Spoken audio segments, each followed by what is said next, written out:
It's quite interesting that as we actually walk into this presentation, it has a health warning. And in fact, when we actually have a look at the future of information and trust, increasingly there are voices around the world that say information, a little bit like food, needs a health warning. Good, bad, medium, other. So, in this particular presentation, we're going to be talking about trust in a trustless world. But first, I want to discuss the frankly appalling behavior that we recently saw at President Carter's funeral from the First Lady and from some American politicians. I think, frankly, it demonstrated politics at its worst. I don't think it sets a very good example to people around the world. And I'm just flabbergasted. And I thought that here at Davos, this was my time to be able to demonstrate my disdain with politicians who demonstrate this kind of behavior. And millions of people around the world believe this to be true.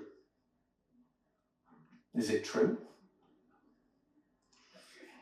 Now, when we have a look at the future of misinformation, disinformation, and trust, firstly, the cost in terms of the financial cost, in terms of the amount of resources that you need as individuals or organizations, and the amount of skill that you need as an individual to produce compelling, authentic seeming information is dropping to zero.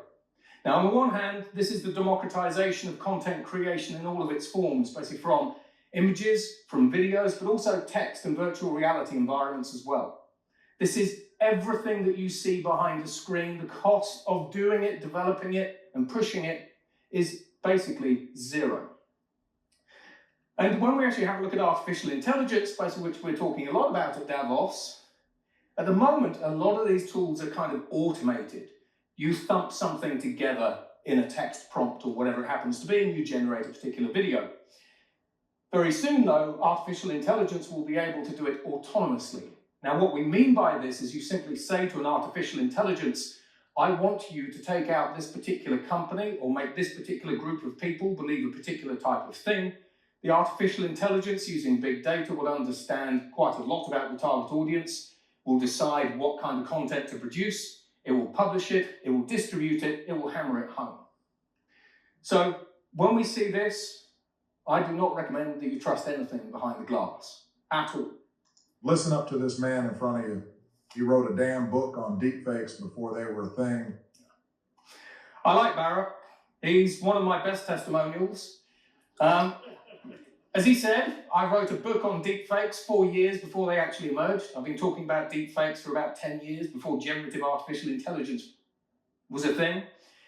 I created that with no money. And in Geneva, about 6 months ago, when I was talking about the future of misinformation, I met someone who'd met Barack Obama, and he said, I thought that was him. Now, IBM, Ginny Rometty, a little while ago, said that data was the new oil. There is not a single organization here that doesn't think that data is what's going to make them king. There's not a single organization anywhere in Davos basically that thinks information, data is not important. It is increasingly the competitive advantage, the strategic differentiator. It is also increasingly being weaponized in ways that you can't imagine, and increasingly it's becoming the new plutonium. If I want to take your business down, if I want to take you down as an individual, if I want to take society down, I weaponize information in a variety of different ways. And by weaponizing data, I weaponize trust. And that's what we're really talking about here. What happens when you cannot trust anything that you see, read, or hear? Now, around the world, national security organizations have finally given what we call social media manipulation an official moniker. They're called cognitive infrastructure attacks. So when we think of state-sponsored actors who are pumping our social networks full of misinformation and disinformation, this has a formal name, which now means governments have programs to try to tackle it. However, if you want to actually control society, if I want to influence all of your opinions, all of your behaviors, I need to do two things. I need to control two things. I need to control the pixels and I need to control sound. If I can put pixels in the right place, whether it's on a report, whether it's a video, if I can make the sound synchronize up, etc., I can create any kind of content and I can change your belief in one another, in society, in anything. Because I then combine the content that I've created with psychological operations. So increasingly, when we have a look at the weaponization of society using misinformation and disinformation, it is literally straight out of the CIA handbook. Now, as I travel around the world, I really want to try to dig into the impact of all of this and try to figure out what companies actually think about misinformation and disinformation and the impact that that has on people. So 71% of senior leaders, so C-suite and CEOs, think basically that access or information or misinformation is now increasing market misalignment. So if you're an organization that wants to move into a new market, if you're an organization that is thinking about moving into a new market, misinformation now means that you are creating visions and strategies for your company based on false information. 64% of organizations now believe they have an increase in flawed benchmark data. So if you want to try to understand how your competitors are doing in a particular market, how do you know whether or not they really are doing that well in a particular market? If you can't trust the information that is coming into your organization, then decision-making times are increased. We see a 57% increase in the amount of decision-making time that it takes large organizations to come to a decision. We see a 46% increase in compliance and auditing costs. Now, depending on the industry that you're actually in, 10% of your revenues are already going to GRC and compliance programs. You increase that even more. And what happens basically when your audit that you've put in is wrong because you've sucked in wrong information? And it gets worse. We see a 25% increase in the number of organizations that are mispricing mergers and acquisitions data. So if you think that the global asset management market, the private equity markets are multi-trillion dollars, that is a huge move. And of course, when we start having a look at the impact on profits, misinformation seems to be reducing the average profits for large Fortune 250 organizations by at least 8%. And of course, from employee productivity, if your employees can't trust the information that they're actually bringing in, then again, it's affecting their productivity because they're having to check things. Now, ultimately, this means that from an organizational perspective, when you see technology moving faster and faster around you, markets changing faster and faster around you, your organization is now getting slower and slower and slower, less agile, less flexible. It is getting less competitive. Increasingly, you see revenues and profits declining. Misinformation starts ruining your business in a whole variety of ways. However, everything I've just told you was completely fake. Now, what I did when I was putting this presentation together, I tried to figure out who's going to be in the room. I think you're probably mostly involved in business. The things you care about are strategy, decision-making, products, performance, revenues, and so on and so forth. And so while the numbers were made up, I've just done some psyops on you. So now I have literally just wasted all of your time for about 5 minutes. And it's actually Willem's fault, that's it. So, hence the legal disclaimers. Now, when we have a look at information, we talk about information warfare. I think that generally, I do a lot of work in the national security industry. I think we're already in an information war. Now, there are two types of information, shall we say. There is disinformation and misinformation.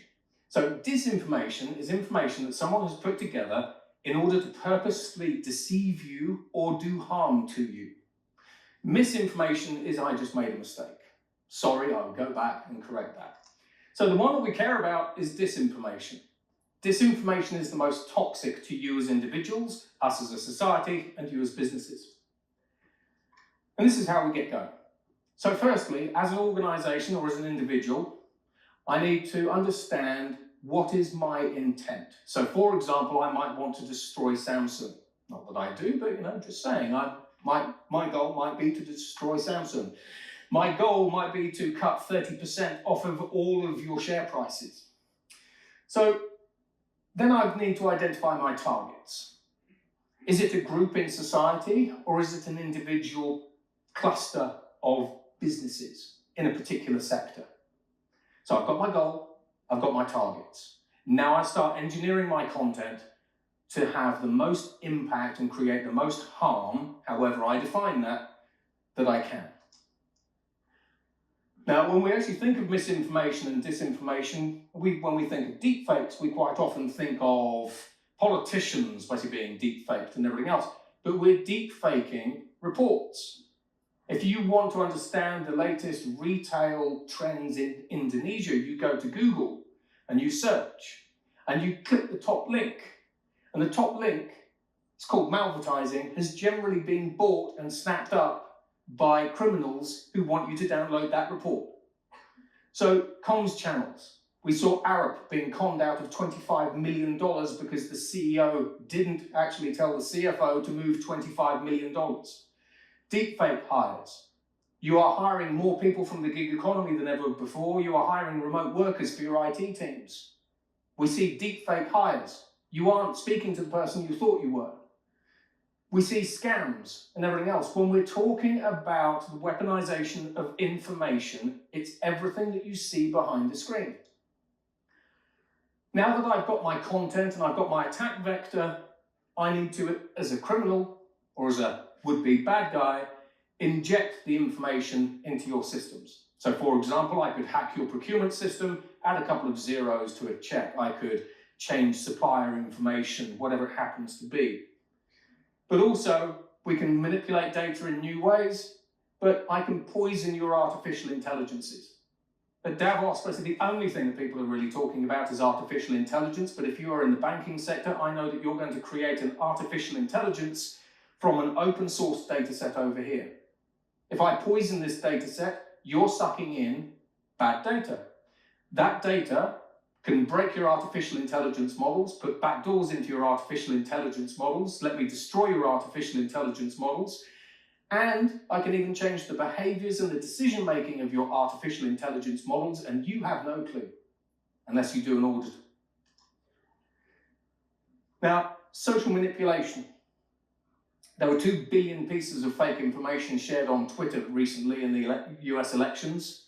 Societal psyops. If I want to change your behaviors on something, I could just say, people like those over there do this. Isn't that kind of horrible? I don't have to go all out and attack particular groups. I can change your opinions and behaviors just by changing a simple word, by getting you to think slightly in a different way. But here is the creme de la creme. I've created my information. It's great. But if no one sees it, it doesn't achieve its goal. The reason why misinformation and disinformation campaigns succeed is because I've created my content and I've managed to distribute it to 100 million people. So the real skill that state-sponsored actors especially have is troll farms and the ability to manipulate the algorithms that push our data to us. So I create a piece of content, I get 100,000 bots to like it, that pushes up the algorithm, say for example TikTok, Facebook, whatever we want to use, it's now in your newsfeed. Off we go. So I suggest this, and this is not easy. I suggest that going forward and increasingly, as organizations, you trust nothing that you see behind your screen. You trust no external data. You do not trust synthetic data, and you really take a microscope to your own internal data. Validate everything. Try to use primary sources of information, not secondary or tertiary. Increasingly, your versions of the truth will be the artificial intelligence models that you use, because you will ask an artificial intelligence model, is DEI good? And an open AI model might say, yes, it's great. Companies are seeing lots of benefits and gains. X AI might say, no. The AI models that you use from your third-party suppliers, many of whom who are here today, becomes your truth. Beware.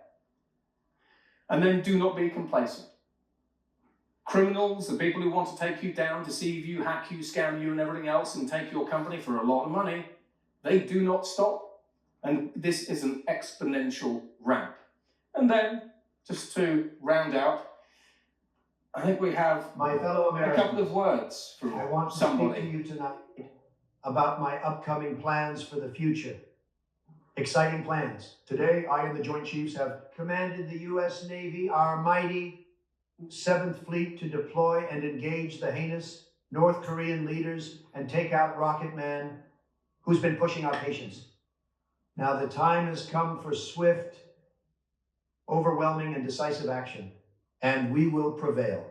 After our victory, North Korea will be the 51st state. Then we'll invade China, who will gladly become the 52nd state. Then we'll act decisively against Panama, Greenland, and Canada in a period that future Americans will look back on with pride as we go and expand our great nation beyond today's borders, which for too long have limited our ambitions and prevented us from taking our rightful and divine place as the true ruling nation of the world under the umbrella of a righteous American empire, led by me, your supreme leader.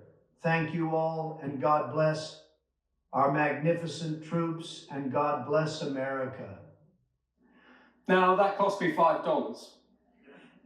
Now imagine this if I was an involved actor and I wanted to make it look sharper, etc., etc., etc. That single video basically could start tanking a lot of your share prices, even though I've not directly attacked you. So thank you very much, and that is why information should carry a health warning.